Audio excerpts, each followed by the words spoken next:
බුදු වෙන්න කලින් උපදින අන්තිම මනුෂ්‍යාත්මය තමයි වෙස්සන්තර මහරජුරුව. වෙස්සන්තර මහරජුරුව මහ පොළොව කම්පා කරව දන් දෙනවා.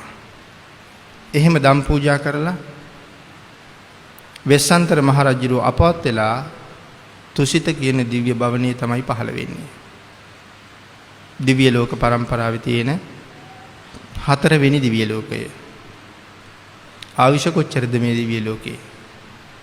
මනුස්ස වර්ෂයෙන් අවුරුදු 57 කෝටි 60 ලක්ෂයයි. තුසිත භවනයේ ආයුෂ. සඳහන් කරනවා බෝසත් කාලයේ දෙව්ලොව වැඩි යවුන තරම්. හැබැයි මුළු ආයුෂයම එහාට වෙලා වින්දේ නැහැ. මොකද දීර්ඝ ආයුෂ විඳ හිටියොත් පින් කරගන්න තියෙන කල්මදි වෙනවා. ඒ නිසා ටික කාලයක් දෙව්ලොව ඉඳලා චුත වෙලා ආපහු මනුස්ස ලෝකෙට එනවා පින් කරගන්න. දැන් ආයේ මනුස්ස ලෝකෙට එනවා කියන කාරණාවක් නෑ බුදු වීම හැර. ඒ නිසා මේ අවුරුදු 57 කෝටි 60 ලක්ෂයේ එක දවසක්වත් අඩු නැතුව තුසිතේ දිව්‍ය සැප විඳිනවා.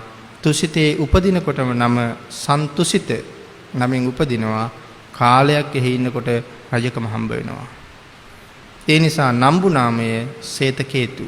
සන්තුසිත දිව්‍ය රාජයාගේ නම්බු නාමය සේතකේතු. අපේ රටේ ජනාධිපති කෙනෙක් ඉන්නවා. නම ජනාධිපති නෙමෙයි. නමුත් තානාන්තරයේ තමයි ජනාධිපති. නම වෙන එකක්. ඒ වගේ සන්තුසිත තමයි නම, තානාන්තරයේ තමයි සේතකේතු. ඉතින් ලෝකේ අනිත්‍යයි. මේ අවුරුදු 57 කෝටි 60 ලක්ෂයේම ඉවර වෙනවා. චුත වීමේ නිමිති පහළ වෙනවා. දෙවිවරු දෙව්ලොවින් චුත වෙන්න ආසන්න වෙනකොට ඒගොල්ලන්ට නිමිති පහළ වෙනවා. මනුස්ස ලෝකේ දවස් 7කට කලින් නිමිති පහළ වෙනවා ඔබ චුත වෙන්න ළඟයි. උපදිනකොට ඇඟේ පළඳින මල් කවදාවත් පර වෙන්නේ අවුරුදු කෝටි ගණනක් අවශ්‍ය භුක්ති වෙන්නත් ඒ මල් මලානික වෙනවා. කවදාවත් දෙවියන්ගේ ඇඳුම් කිලුට වෙලා අපේ වගේ හොදන්න වෙන්නේ නැහැ. නමුත් ඇඳුම් කිලුට වෙන්න පටන් ගන්නවා. කවදාවත්ම දෙවියන්ට දහදිය දාන්නේ නැහැ. නමුත් මේ වෙලාවේ දහදිය දානවා. තමන් ඉන්න ආසනේ ඉඳ හිතෙන්නේ නැතුව යනවා. තමන් වෙනුවෙන් තියෙන පැම් පොකුණු ආදී බොර වෙනවා. මේ වාගේ නිමිති පහළ වෙනකොට දන්නවා මං චුත වෙන්න ළඟයි. හැබැයි හුඟක් දෙනාට සිහි නැහැ කියලා සඳහන් කරනවා. චුත වීම පිළිබඳව චුත වෙනකම්ම දන්නේ නැහැ. නමුත් බොහෝම සිහියෙන් ඉන්න දෙවිවරු මං චුත වෙන්න ළඟයි කියලා දැනගන්නවා. බෝසතාණන් වහන්සේ දැනගන්නවා. මෙන්න මේ වෙලාවේ 10000ක් සක්වල දිව්‍ය රාජවරු සහ බ්‍රහ්ම රාජවරු තුසිත භවනට රැස් වෙනවා. තුසිත භවනට රැස් වෙලා ආරාධනාවක් කරනවා උන්වහන්සේ ගාව දන ගහගෙන වැඳගෙන. සන්තුසිත දිව්‍ය රාජයා කෙලස් ප්‍රහීණය කරලා නැහැ. තාම කෙලස් සහිත දෙවියෙක්. නමුත් මෙතෙන්ට වඩිනවා සුද්ධාවාසවල වැඩ ඉන්න සියලුම කෙලෙස් ධර්මයන් ප්‍රහීණය කරලා දාපු ලෞතර බුදුරජාණන් වහන්සේලා 7 නමකගෙන් බණ අහලා තියෙන අවශ්‍ය හරි දිගයි. දිව්‍ය ලෝකේ විතරයි කෝටි ගණන් වලින් අවශ්‍ය කතා කරන්නේ. බ්‍රහ්ම ලෝකේ අවශ්‍ය කතා කරන්නේ කල්ප ගණන් වලින්. ඒ නිසා පෙර බුදුවරු 6-7 දෙනා දැකපු බ්‍රහ්ම රාජ්‍යොත් මේ බ්‍රහ්ම ලෝකවල ඉන්නවා. හැබැයි රහතන් වහන්සේලා මේ සව් කෙලස් නසාපු උත්තමයෝ කෙලස් සහිත සන්තුෂිත දිව්‍ය රාජ්‍ය ගාවට ඇවිල්ලා දන ගහනවා. සාමාන්‍ය කෙනෙකුට තේරුම් ගන්න හරි අමාරුයි. කෙලස් රහිත උත්තමයෝ කෙලස් සහිත බෝසතාණන් වහන්සේ ගාව කොහොමද දන ගෙහුවේ කියලා. කෙලස් සහිතයි කියලා කියන්නේ අපි ගාව තියෙන කෙලස් වගේ කෙලස් නැහැ. නමුත් රහත් වෙලා නැන්නේ. ඒකෙන් වැටහෙන්නේ බෝසතාණන් වහන්සේ බෝසත් අවදීත් රහතන් වහන්සේ නමකට වඩා උත්තමයි කියන එක. එහෙම දන ගහගෙන වැඳගෙන තමයි ආරාධනාවක් කරන්නේ. කාලෝ අයන්තේ මහාවීර උපාද මාතු කුච්චියං. මහා වීරයන් වහන්සේ මාතෘ ගර්භයකට වඩින්න කාලයයි මේක. මේ වෙලාවේ තමයි අර නිමිති කාරණා 5ක් දිහා බලනවා. පංච මහා විලෝකණය කියලා අපි ඒකට කියනවා. කාලය, දීපය, දේශය, කුලය, මව. කාලය කියලා බලන්නේ කිසිම බුදුරජාණන් වහන්සේ නමකට ආයුෂ ලක්ෂයකට වැඩි නෑ. අඩු මිසක් වැඩි නෑ. හැබැයි 100ට අඩුත් නෑ. එහෙනම් බුදුරජාණන් වහන්සේලා පහළ වෙන්නෙම ආයුෂ මිනිස්සුන්ගේ ලක්ෂයට අඩු 100ට වැඩි 100ත් ලක්ෂයත් අතර පරමායුෂ තියෙනකොට තමයි බුදුරු ලෝකේ පහළ වෙන්නේ. ඒක තමයි කාලය.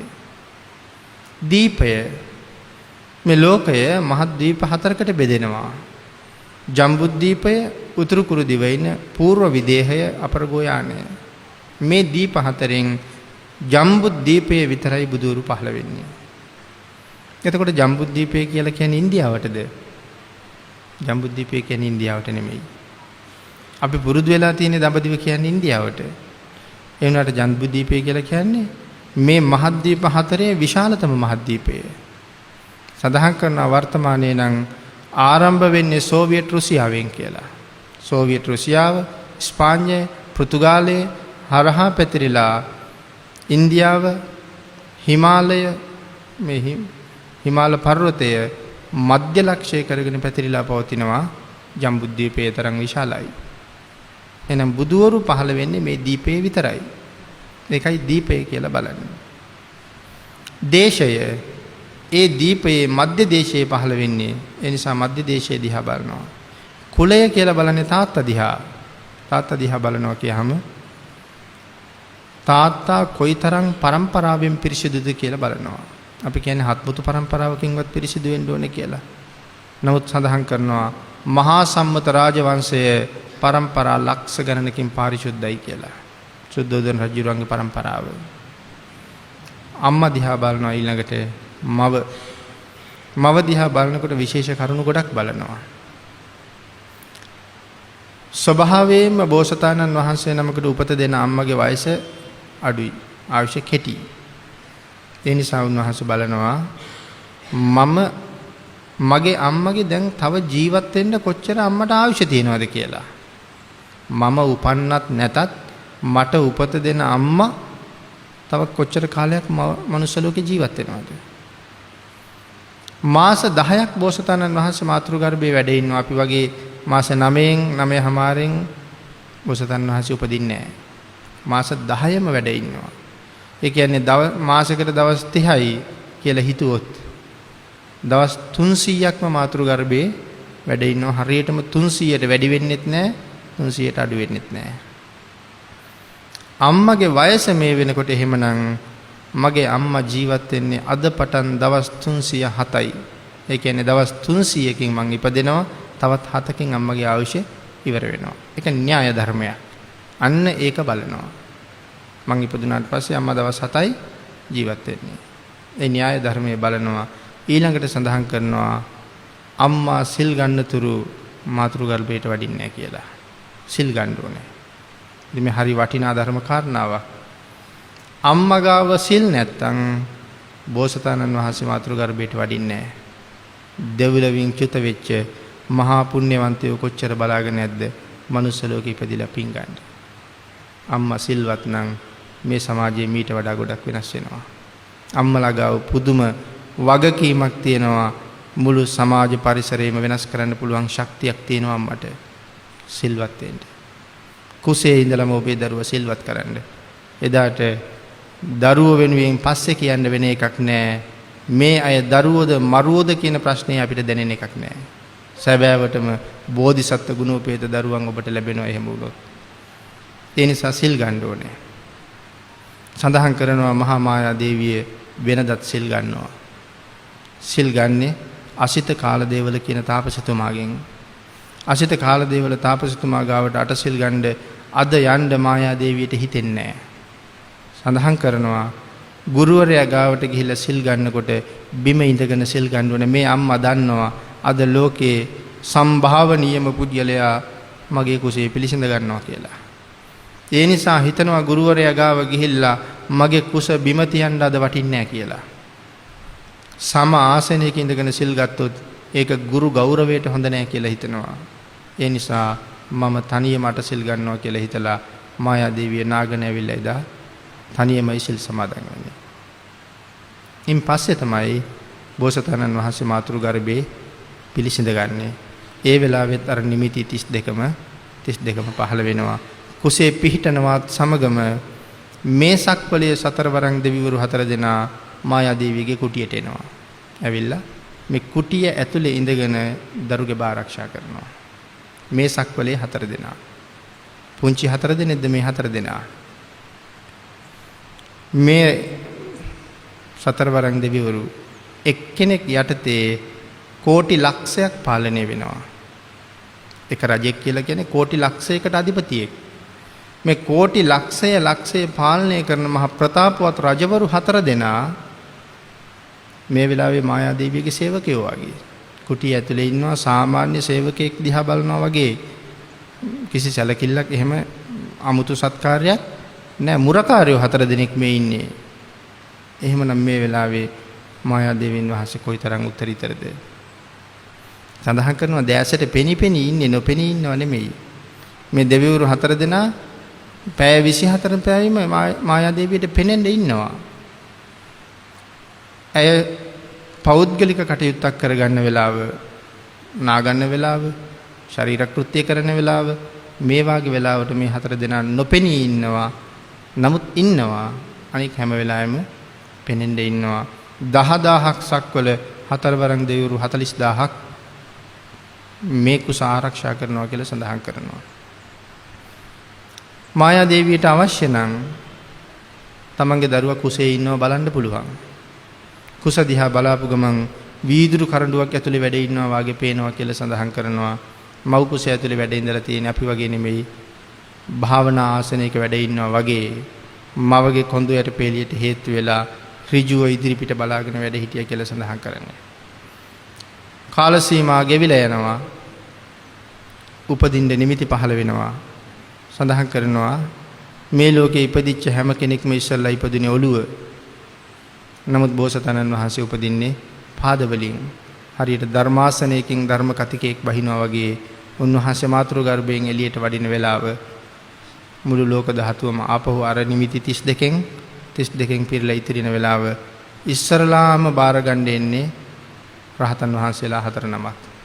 දරුවා මාතෘ ගර්භයෙන් එළියට වඩිනකොටම රහතන් වහන්සේලා හතර නමක් තමයි රත්තරන් දැලක් අල්ලගෙන ඉඳලා මේ දැලට තමයි විහි වෙන්නේ. එතකොට කොහෙන්ද මේ වෙලාවේ රහතන් වහන්සේලා කියලා ප්‍රශ්නයක් ආවොත් ඒ වඩින්නේ සුද්ධාවාස වලින් රහත් වෙච්ච බ්‍රහ්ම රාජයෝ හතර දෙනෙක්. ඇයි බ්‍රහ්ම රාජයෝ හතර දෙනෙක් මෙතෙන්ට ආවේ? සඳහන් කරනවා මේක කාන්තාවක් දරුවෙක් බිහි කරන වෙලාව. සාමාන්‍ය පෘථග්ජන දෙවියෙක් හෝ මිනිසෙක් මෙතන හිටියොත් මායාදේවිය පිළිබඳව රාගසිත උපදිනවා කියලා. අයි මායාදේවීන් වහන්සේ කොච්චර ලස්සනයි කියලා සඳහන් කරනවද? අපේ පිටකයේ කිසිම තැනක යශෝදරා දේවීන් වහන්සේගේ ලස්සන වර්ණනා කරන්නේ නැහැ. කිසිම තැනක මහා මායාදේවීන් වහන්සේගේ ලස්සන වර්ණනා කරන්නේත් නැහැ. ජනපද කල්යාණීගේ ලස්සන විතරක් වර්ණනා කරනවා. ඒ ජනපද කල්යාණී විතරක් වර්ණනා කරන්නේ. ජනපද කල්යාණී ගැන සඳහන් කරනවා රියන් 8ක විතර සාමාන්‍යයෙන් අඩි 14ක වාගේ කුටියක ජනපද කල්යාණී රැට ඉන්නවා නම් ඒ කුටිය ඇතුලේ තියෙන යම් දෙයක් ගන්න යන්න අපිට වෙන ආලෝකයක් අවශ්‍ය නැහැ කියලා. ඇගේ ශරීරයෙන් විහිදෙන කාන්තියෙන් හැම වෙලාවෙම කුටිය එළිය වැටිලායි තියෙන්නේ. එහෙනම් ජනපද කල්යාණී විතරයි වර්ණනා කරන්නේ. මහා මායා දේවීන් වහන්සේ වර්ණනා කරන්නේ නැත්තේ වර්ණනා කරන්න බැරි හින්දා. යශෝදරා දේවීන් වහන්සේ වර්ණනා කරන්නේ නැත්තේ වර්ණනා කරන්න බැරි හින්දා. ඊතරම්ම ලස්සනයි කියලා සඳහන් කරනවා. ඇයි මහා මායා කියලා නම තියලා තියෙන්නේ? දෙපාරක් තුන් පාරක් අපි මේ වචනේ මෙනෙහි කෙරුවොත් මහා මායා කියලා සඳහන් කිරුවේ සැබවින්ම එතුමිය මායාවක් කියලා සඳහන් කරනවා. ලෝක ධාතුවේ එතුමිය දකින ඕනෑම කෙනෙකුට ඇස් අදහ ගන්න බැරුව යනවා, පිස්සු හැදෙනවා කියලා සඳහන් කරන්නේ. එතරම්ම සුන්දරත්වයක් තිබුණා කියලා සඳහන් කරනවා. දිව්‍යාංගනාවකට වඩා ලස්සන තරම්. මේ තරම් ලස්සන කාන්තාවක් ළඟ දරුවෙක් බිහි කරන වෙලාවේ රාගසිත සහිත පුජ්‍යලයක් හිටියොත් ඔහුට රාගසිත පහළ වෙනවමයි ප්‍රත්‍යඥයෙක් හිටියොත්. යම් කෙනෙකුට මායාදේවීන් වහන්සේගෙන රාගසිතක් පහළ වුණොත් මෙහි සිත පහළ වෙනකොට ඔහු වෙනුවෙන් අවීචයේ දොර ඇරිලායි තියෙන්නේ නැකම්. ඒ තරම් අකුසල් පිරෙනවා කියලා සඳහන් කරනවා. ඒ නිසායි රහතන් වහන්සේලා වඩින්නේ. රන්දලෙන් උන්වහන්සේලා බාර ගන්නවා. මේ අපි උපදින කොට වාගේ ලේ සර්ව මල මුත්‍රා නම් මුකුත් නැහැ. හරියට මේ කසී සලුව කොතල තිබිච්ච ඉන්ද්‍රනීල මාණික්කයක් වගේ සඳහන් කරන ඊටම පවිත්‍රායි. මවට කිසිම වේදනාවක් දැනෙන්නේ නැහැ. දරුවා ඉපදුනාද කියලාවත් දැනෙන්නේ නැහැ. නමුත් විශ්ව ධාතුව මේ අසහාය පුද්ගලයාට සලකන තරම්. අහසේ තියෙන අහස් ගංගාවල් දෙකක් දෙපැත්තෙන් ගලාගෙන එනවා. එකක් උණු වෙලා තියෙන්නේ, අනික සිසිල් වෙලා තියෙන්නේ. මේ උණු දිය ගඟයි ඇල් දිය ගඟයි මගදී එකතු වෙලා සමාන විදිහට නිමෙනවා. නිමිලා මේ ජල ධාරාවෙන් අම්මත් පුතත් දෙන්නම ස්වභාව ධර්මයේ හොදලා දානවා කියලා සඳහන් කරනවා. අපවිත්‍ර නිසා නෙමෙයි. ඒක ස්වභාව ධර්මයේ න්‍යායයක්. මෙහෙම මේ කරුණු සඳහන් කරාම සාමාන්‍යයෙන් කෙනෙකුට හිතෙන්න පුළුවන් මෙහෙම දේවල් වෙන්න පුළුවන්ද කියලා. විනෝතනි ධර්මයට වැරදිලා නැහැ. වැරදුනොත් අපට විතරයි අපේ මේ පුහු ඔළුවට මේ කරුණු තේරුම් ගන්න බැරි හින්දා සැක උපදිනවා මිසක් උන්වහන්සේ ගැන අවබෝධ කරගන්න ඕනේ, තේරුම් ගන්න ඕනේ උන්වහන්සේ කවුද කියලා දැනගන්න. එනම් පාරමිතා ප්‍රකරණයේ පාරමිතා කොටස් සාකච්ඡා කරනකොට ඔබට දැනේවි එහෙම වුණොත් ඔබ කියෙව්වොත් හෙව්වොත් මෙහෙම සැලකුවා කියන එක මොනතරම් ආශ්චර්ය දෙයක්ද කියලා. ඒ කාලේ කරලා තියෙන දේවල්. ඊට පස්සේ තමයි සතරවරන් දෙවියන්ගේ අතට ලැබෙනවා. උන්වහන්සේලා මංගල සම්මත අඳුන් දෙවි සමකින් බාර ගන්නවා මාස 10ක් රැකපු වස්තුව. ඊට පස්සේ තමයි ශාක්‍ය රජවරු අතට ලැබෙන්නේ. ශාක්‍ය රජවරු ධවල වස්ත්‍රයකින් බාර ගන්නවා. ඉන් පස්සේ තමයි බෝසතාණන් වහන්සේ මහ පොළොව ස්පර්ශ කරන්නේ. මේ වෙලාවේ එතකොට නෙළුම් මල් 7ක්ද පිපිලා තියෙන්නේ. 10000ක් සක්වලම නෙළුම් මල් වලින් වැහිලා තියෙන වෙලාවක් මේක. නෙළුම් මල් 7ක් පිපිච්ච වෙලාවක් නෙවෙයි මේක. නමුත් අපේ පොත්පත්වල අපට ධර්ම කාරණා දැනුවත් කරනකොට ලියවිච්ච හැටි කවුරු කොහොම ලීවද කියලා අපිට හිතාගන්න බෑ. මේ මල් මත හිටගෙන උන්වහන්සේ හතර දිහාව බලනවා මට වඩා උතුම් කෙනෙක් ලෝක ධාතුවේ ඉන්නවද කියලා. ඒ උත්තමයන්ගේ හැටි ගරු කරලා එන්න. බලන පැත්තෙන් දෙවියෝ සහ බ්‍රහ්මයෝ ഘോഷා කරනවා ස්වාමීනි ඔබ වහන්සේට වඩා උතුම් තබා ඔබ වහන්සේට සමානෙක්වත් ලෝක ධාතුවේ නැහැ කියලා. අන්න ඒ වෙලාවේ තමයි සිංහනාදයක් කරන්නේ අග්ගෝ හමස්මි ලෝකස්ස ජෙට්ටෝ හමස්මි ලෝකස්ස සෙට්ටෝ හමස්මි ලෝකස්ස අයමන්තිමා ජාති නත්ති දානි පුනබ්බව. මම මේ ලෝකයට අග්‍රයි, මම මේ ලෝකයට ජේෂ්ඨයි, මම මේ ලෝකයට ශ්‍රේෂ්ඨයි, මේක මගේ අන්තිම උපතයි. මේ ප්‍රකාශය කරන්නේ 7 පියවරක් උතුරට වැඩලා එතන නතර වෙලා තමයි මේ ප්‍රකාශය කරන්නේ.